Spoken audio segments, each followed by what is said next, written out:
It is the greatest group ride on the internet. Birmingham, Alabama Tuesday Worlds. I'm screwing around with my headphones here, getting ready to go because we're about to hit it hard. We've been spinning for 15 miles and awaiting the signal from Zach Rader, ride leader. There he goes, green light. That signifies the green light we would hit on Highway 78. If this were real life Worlds, that is the beginning of the attack zone, the race simulation, whatever. And this edition, we're headed right up this climb.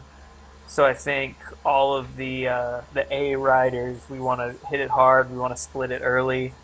And yeah, I thought I was going hard, but I'm doing almost 700 consistently here, and I'm not even getting up to Zach. So I'm watching their numbers here. Once now I'm in Murphy's draft, so I'm gonna just chill out here and make Murphy bring back my teammate Zach. Checking to see what the damage is on that flipped around camera, and I'm a little ways back, but think I'm still I gotta get back up to him. My goal here is to just stay in Murphy's draft, and then I hit the drafting boost. I'm gonna make him get back up to my teammate Zach here. Everybody with shift in their name is my teammate. At least they are my Zwift teammates. We got a few guest riders on the shift racing esports team, but it's been pretty awesome to race with these guys on Zwift. A lot of people who like maybe we wouldn't be able to make all the same races in real life, or people who are not physically in the same place and stuff. We can just kind of jump on and like throw a strategy together, get on Discord. It's been a good way to keep the motivation going. Zwift is kind of like its own discipline. It's like a new thing to learn. So yeah, we are not going to let Murphy get away here. So Murphy is one of the guys he's done some racing with us on Zwift. He's I think we're going to do the time trial this Thursday, so that'll be fun.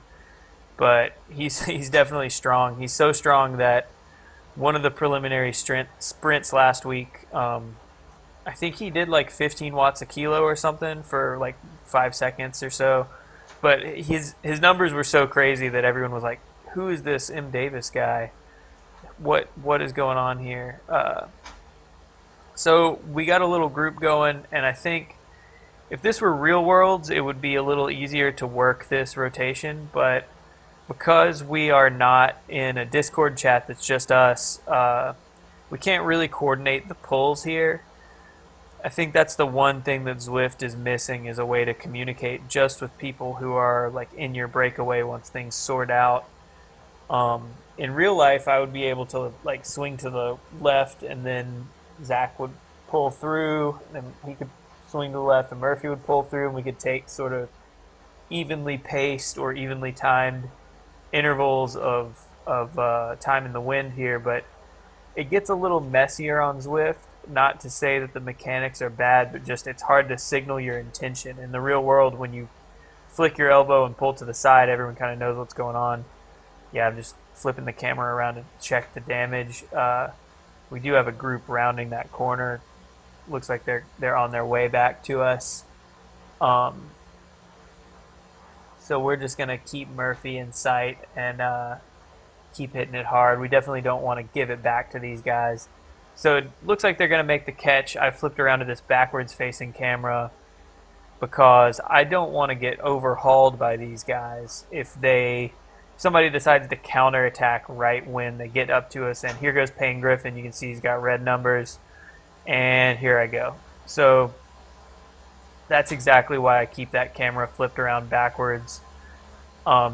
It's easy to have someone roll past you, and you don't really get the same sensations as outside, and those gaps can be harder to close.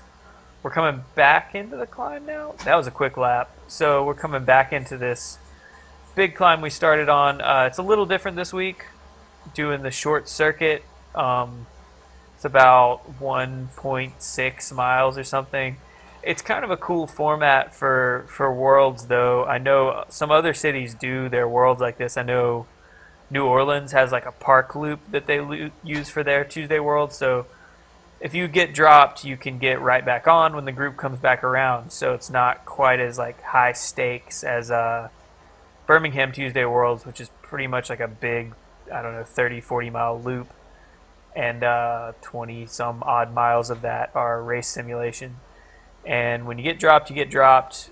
If you get dropped from the A group, there's a B group coming that you can latch onto. But if you get dropped from the B group, you just got to limp home, and that can be a little bit more intimidating, and I don't know, maybe discourage people from riding as aggressively as they would. So this is a fun way to do it. Gives people a chance to get dropped and then try and get back in with the A's or whatever. And okay, no, we're back together, Grupo Compacto now. We got another group that made it up to us. And this is feeling a lot like the real life Tuesday Worlds here. We've had a few big attacks. We kind of split the group down to a select few. We got Murphy Davis from Atlanta. We got Lawrence Monks from Auburn. We got my teammate Zach. Lawrence is also racing with the Shift esports team. We got Preston, who completely took me to task in the first virtual Worlds. We got Eric Riddle from the Atomic team. Good to see him making it. He's a regular at the real life Tuesday Worlds. And then Alex Salilius, who I think this might be his first Worlds, real or virtual. Alex is a really good skateboarder. I might throw a link to one of his video parts in the description. I mean, his video parts will have way more views than this dumb Zwift video will. He's like when I say he's a good skateboarder, that's kind of underselling it. His part in the newest Welcome video is awesome. I guess I came to cycling through skateboarding when there was sort of the fixed gear boom of the 2004, 5, 6, that kind of area. Seemed like a lot of former skateboarders were getting into bikes via the fixed gear thing. A lot of San Francisco people, like John Cardiel, was using it to rehab his whole injury. And yeah, that was kind of my entry point to the whole bike world. So I've recently been skateboarding a little bit more. Again, it's fun. I don't have quite the muscles that I used to have for it. It's weird that I can ride 100 miles and be fine, but like 30 minutes of skateboarding just completely wrecks me. It's the eccentric contractions, the muscles that lift your legs up that totally kill me. So here's the other little kick on the course, and you can tell people are hurting because there's so many feather power-ups being popped right here, and Payne goes again. Red numbers, and things are just going to line up single file behind him. So I'm going to try to not panic here and just keep this gap, just manage it, get in the draft, and do what I have to do to stay there, but not necessarily blow the legs out, not panic, not spend too many watts. So Payne's getting off the front here for sure, and it looks like he's on a TT bike here, but that is just a I don't want to say glitch. It's just a weird thing of the game where he changed bikes in the start pin. So unless the rest of us have exited and re-entered, we're not going to see the bike that he's actually riding now. But for the purposes of the game, he's riding a normal road bike, which means that he can draft. Last week, I had a weird I got in a breakaway with Payne, and I pretty much made him do all the pulling because it looked like he was on a TT bike, which he was not. He was same as today. He had switched in the pin, and he was on a regular road bike. You can see I'm kind of putting down a little effort standing up to try and bring him back a little bit here. Got the group strung out. I think this is where we lose a couple people. Looks like there's some little gaps going back to Lawrence, Preston, Salilius, Eric. Yeah, we started to lose a couple. I'm gonna roll over the top and just keep it moving. And here goes. Who's going on the counterattack there? I think that might be Lawrence. Yeah, Lawrence is kind of I don't know if that was a counter or if that was a sort of the delay of Zwift where you're coming back and you don't realize you are. And there's always like a, I don't want to say a delay, but your power is a 3 second average. So from the moment you stop doing big power, it's still averaging that big power for the next 3 seconds. So it's easy to kind of roll past the group you're trying to roll up to, especially if you're, um, I don't want to say panicking, but if you're concerned about your placement in the group, it's just easy for that to happen. Um, so we're back together, but with a smaller group this time. It looks like we've lost a couple. Um, there's Zach saying that he's dead. And yeah, I mean, he put down, if I was doing almost 700 watts to not even keep up with him on that first climb, he's a larger man than I, so his watts must have been through the roof.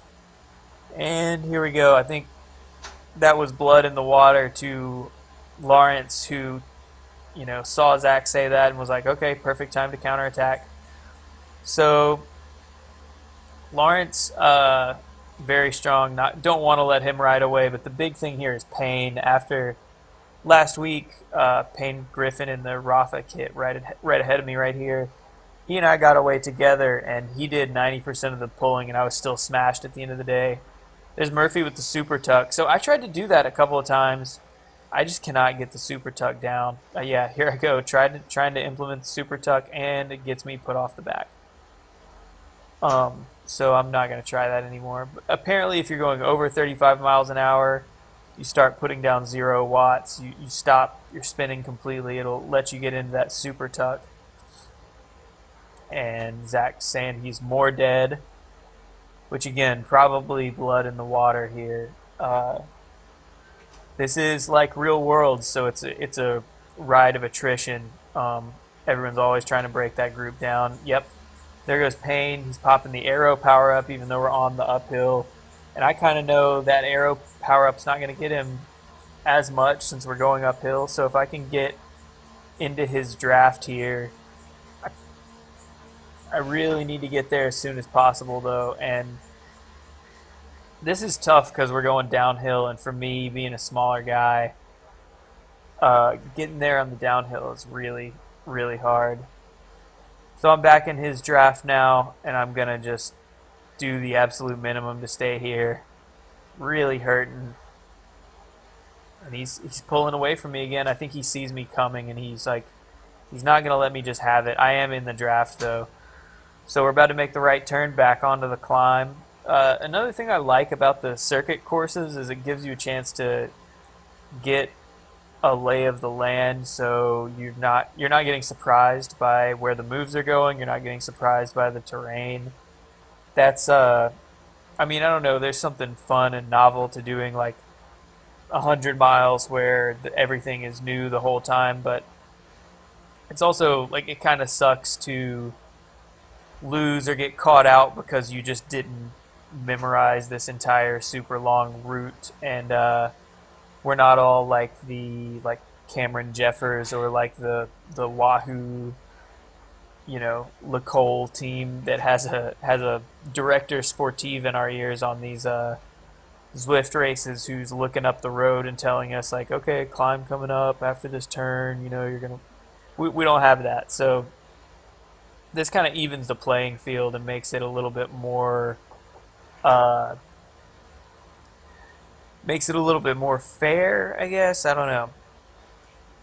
So right now I'm sort of realizing Payne and we've got a gap. So I'm hurting, but I got to keep this rolling. And yeah, I was kind of in low sweet spot, and Payne has rolled right by me, which really hurts at this moment.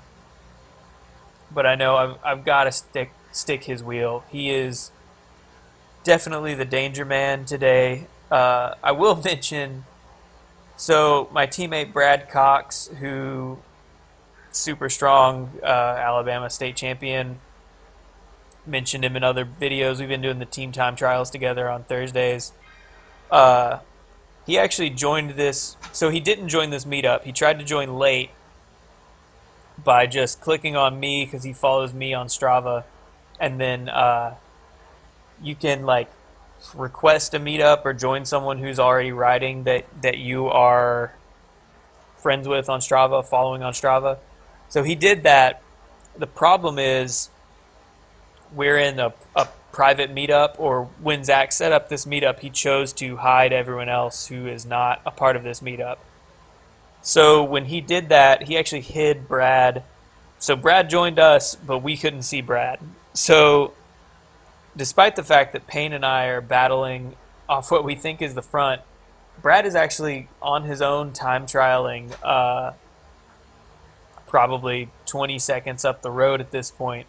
And he actually did complete this entire route in a shorter time than any of us. So all of the games Payne and I are playing here, we couldn't see Brad, but kudos to him for the effort. He really, I was smashed after this effort, and I was sucking Payne's wheel probably more than half of the time. So for him to stay away like that is really strong. But that's kind of Brad's wheelhouse. He's a really good time trialist, and this course, it has a couple of these little punches like the one we're hitting now, but pretty flat, pretty good time trial course. I think he said he averaged like 340 something watts, which is crazy. Brad weighs like 150 pounds, so yeah, do the math there. But really, really solid effort. Bodes well for the team time trial on Thursday, I guess. Hopefully we can get a big group together and put down a really good time with like an 8-man squad. A couple of weeks ago, the last time we did the team time trial, it was just Brad, myself, and Davis Adams, who's another. Davis won like the Cat 2 Sunny King Criterium and the Cat 2, the amateur finals at Athens Twilight. He won both of those in the same year, like almost back to back. So another super strong rider. And the three of us did the WTRL team time trial, which huge time trial, teams from all over the world. They run it like 8 different time zones. So every week there's hundreds of teams, and then each of those teams is multiple people. But the three of us, we were maybe 80th on the day, but we were the first 3-man team across the line, which having more people, you just go faster. So that was a big achievement. But a lot of that's due to how good of a time trialist Brad is, and this ride is a testament to that. Payne and I are really duking it out back here, and we're holding off everyone behind, which, speaking of which, so we got behind us the Zach Rader, Murphy Davis, Lawrence Monk's group. It looks like they're working pretty well together, and they're staying right around like 15 seconds. One thing I've noticed on Zwift is the downhills kind of make the gaps look bigger than they are, and the uphills make the gaps look shorter than they are. That happens in real life too, but it's more of a visual phenomenon than a seconds thing. I think Zwift is maybe it has trouble accounting for that. Yeah, that's me just flipping the camera on to make sure Payne is still on and he's not attacking me maybe, and that just to see how far that beacon is, that big yellow. And Payne did this a few times where he would come by me at speed, and it's hard to close that gap. See, I had to do a 300-watt surge to get back onto his wheel. That's a good way to wear me down. But yeah, when I flip the camera around backwards, you can see that yellow like column of light. That's where the ride leader is, and Zach Rader's the ride leader, so it's always good to like check in and see. I can always kind of see where he's at. I know he's in that second group on the road, so even though I can't see the individual guys, I can see that column, and I can kind of visualize how far away they actually are. See, now it's saying the gap is up to 24 seconds. I don't think the gap is actually going up here. I think we're on a downhill. And when we come back to those uphills, that'll flip back the other direction, and those gaps will start to like artificially close. But I think the truth of it is the gap stayed around, the teens. And taking off the bib straps got a little hot. forgot to turn on my AC. I've got an AC unit right next to me, a fan on either side. I normally blast the AC, like max AC, probably 30 minutes to an hour before I plan to do a big hard ride like this, and let that room get really cold, which helps with the cooling. Or I'll do a base layer, like a mesh base layer, so I can put an ice sock down the back. I do that in most of my crit videos because those tend to be like 30, 45 minutes, and the half life of one of those, like a pantyhose full of ice, is normally about 45 minutes. But it really helps, and cooling is such a big part of performance on this. Really, any aerobic activity. So let's see. So I'm trying to keep it pretty smooth on these uphills. I could maybe try and attack pain, but we have a weird dichotomy here, because like I'm a lot punchier of a rider than he is. So whenever he puts an attack, I can always cover it and get back up to his draft. And he's a better time trialist than I am. So whenever I put in a punchy attack and then try to settle in, he can sort of claw his way back up to me. So we could really duke it out like that all day, and probably get caught by the group behind because our overall speed would be lower, or we can kind of work together. And I think so. This is him putting in a little dig. He flew by me. Gonna have to do 500 watts to get back to him. Flew by me, hit that arrow boost, just to see, just a tester. But like I said, I can always throw a short little attack and get back in the draft. And once I'm there, I'm pretty much good. So he's done that, and now I'm gonna try and lock it in at like 5-6 watts a kilo here. My main concern, I'm pretty sure that 365 watts is not going to be enough to drop pain going up this climb, but it is going to be enough to keep us moving pretty quickly and keep that group behind from catching, which it looks like Murphy's getting really close. Maybe that last attack was just pain, realizing how close Murphy was getting. And it looks like I did gap pain a little bit there. But again, gapped is not dropped. That rider you see is actually someone else in the middle of us. But I kind of know here, like 5 miles out is maybe too far. So I've got Payne pretty close. Then I've got Murphy at 10 seconds. So yeah, here comes Payne back up to me, and I think we both realize Murphy is like within striking distance here, and Murphy, like me, is a pretty punchy rider. Murphy's a really good, he's like a Cat 1 cross country racer. He's a Cat 2 cyclocross racer. So he's got those little bursts of speed, and if you let him get within a few seconds, he's going to take that back really quickly. He just kind of has to get within that striking distance, like I said, like a gap that he can put down one explosive effort and be back in the draft. So I think we both recognize that, and like we don't want to sacrifice all the work we've already done and make it a 3-up group. And this is very much how the Tuesday Worlds outside ride works. You get like these little groups, because we're all kind of racing for ourselves. I mean, shift, like we will play some team tactics just to get practice doing that, but at the end of the day it breaks down into the little groups. And here goes Payne again with a little tester. Again, this might be like half him sort of testing me to see if I can cover it, and then half also trying to make sure, kind of the inverse of what I'm doing going uphill, which is regardless of his pace, I'm going to keep it pretty quick to make sure that that group behind doesn't catch. I'm not as worried about them now that like Murphy's sort of gotten caught in no man's land, and then we got Zach Rader behind him with Lawrence Monks, and it looks like David Pate maybe like skipped a lap and jumped back in with them. Maybe he's been up there the whole time. I don't actually know. David Pate wasn't there in the original group, so he maybe came from behind and got back up there. I don't know, but now maybe he's got his own interesting YouTube video of all the stuff that's going on behind. There's That's one of the fun things about Worlds. There's like multiple groups. We're kind of all like fighting for our spot, whether you're fighting for first or you're fighting for 10th. Like we're all kind of it's a race simulation, but unlike a normal race, we're not you're not as concerned about the result. You're more concerned about the effort. So we're all really just trying to get a good hard ride in, and that's what I'm doing right here, taking another 300 plus watt run up the climb, up the that little roller, trying to make sure we stay going pretty quick.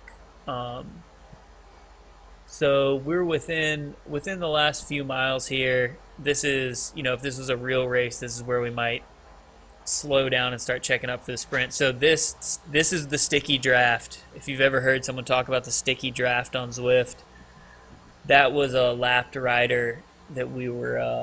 I actually don't know how that person got into our meetup. I don't know, but they were lapped, and I guess the power that I was doing was closer to their power than it was to Payne's power. Payne sort of slid by, and the game stuck me onto their wheel, which gave Payne a gap sort of naturally, even though the power I was doing would have been enough to stay in his draft without that third rider. But yeah, that is what's known in the Zwift world as the sticky draft. You got to make sure that when you're passing someone like that, you put down a hard enough effort that the game knows you're trying to come past them swiftly. And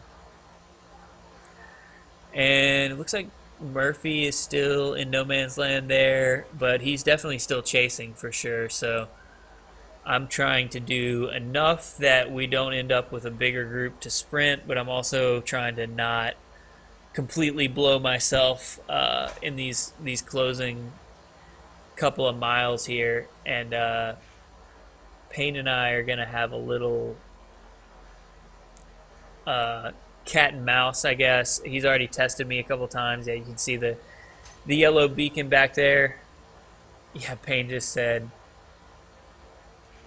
You can see Payne's message on the right there. He's telling me he can't sprint, which I don't know if that's true. I out-sprinted him last week, but that was after forcing him to do all the work once we got away together.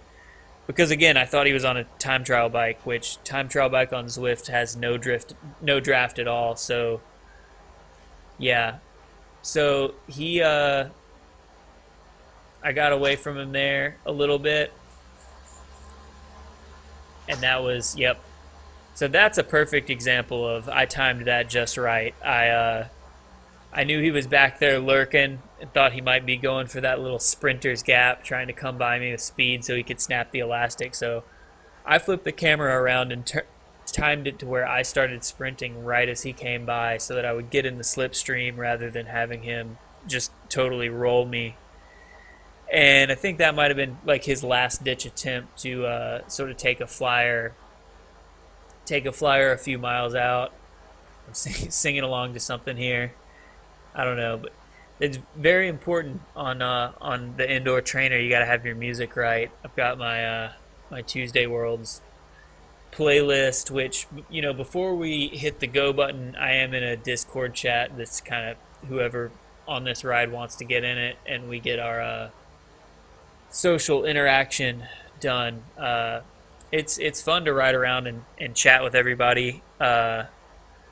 A little bit more like it's a normal Tuesday Worlds, just kind of, that is what the first section of Tuesday Worlds is. We kind of ride from the shop to that green light on Highway 78 and, catch up with everybody, have a chat, have a talk. So we're replicating all of the various ins and outs of Tuesday Worlds. There's a lot of talk going on right now about, should Worlds start back up next week, or should Worlds, I don't know. I feel like we should maybe I personally am going to err on the side of caution here. I told everybody, I like riding with you, but not enough to, risk being at the pointy end of the wave 2 of COVID, which, who knows whether that's going to happen or not, but in my mind, it's not worth the risk. There's another little dig from Payne. He used that feather and put down a hard effort. And I'm realizing here that he may have cracked himself a little bit on that one. So I start to somewhere along here. I kind of start to pour it on again, and see if I can't gap him off. Um, maybe that's already happened. Maybe we're too close. There's definitely I think we're about to come into the climb. Yeah, so Zach just sort of sets the distance we want to do, and the finish line auto generates. So sometimes it's tough to tell exactly where the finish is going to be until you're right up on it. So I'm realizing here we're kind of gonna go up the big climb, back down, and then the finish is going to be somewhere on the flats afterward.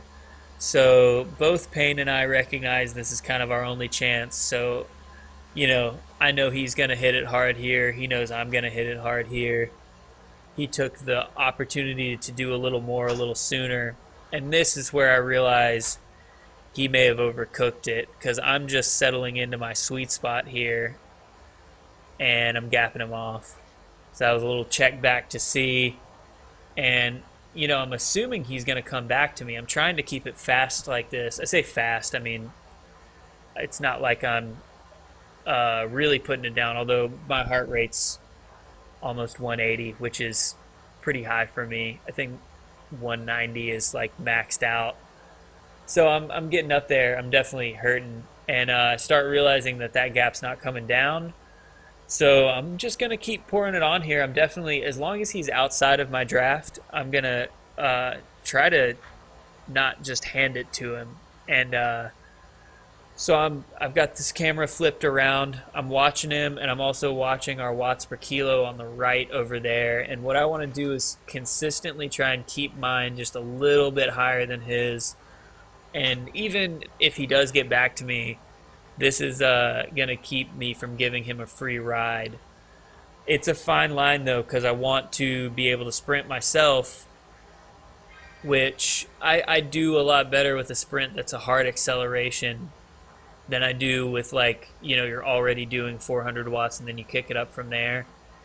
So in a race with, a big lead-out train, I'm not good at that. In a race where there's one of those last lap slowdowns and everybody looks at each other, that's sort of where I can pop really hard and get away. But Payne decided to put it down and get back to me. He wasn't going to let me have that last half mile, which I sort of expected, and I didn't want to burn all of my matches with that in mind, because the worst case scenario there is I kind of go all in, lay all my cards on the table, do as hard of an effort as I think I can from there to the finish line, and he catches me with I don't know, 0.2 miles to go, and that's it. So I am watching the counter up at the top right. We got 0.3 miles to go right here. 0.2 out is generally where I'm best sprinting from. I think I'm gonna leave it. Yep, little closer. You can hear my gears skipping really bad here. Skip, skip, skip, skip.